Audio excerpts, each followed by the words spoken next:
ang masugid na manliligaw ng dalaga. Ano lang, text. Paano nagpapakyut? Ganun lang? Ano lang, iwan ng voicemail. Wow. Sabi ko, pwede daw Kinikilig ka? lumabas. Hindi naman. Hindi naman. May ganun na lang, nakangiti ko, hindi naman. You don't go out on dates? Hindi pa po ako nakikipag-date. Date. Narito si Charis sa Pilipinas para sa Valentine TV special na gagawin niya para sa Kapuso Network.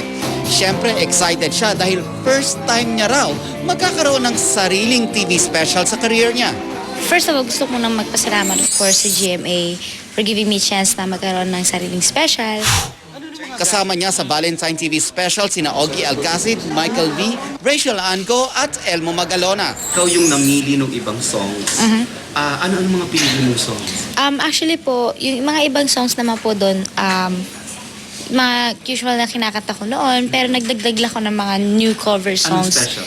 Na, kakanta ako ng Bruno Mars song.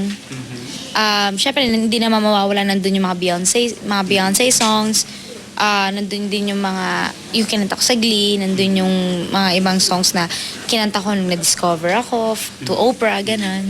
May mga birit. Siyempre, may mga birit Syempre, yan. hindi na mawawala yun. Nandun yun. Nelson Canlas updated sa Showbiz Happenings.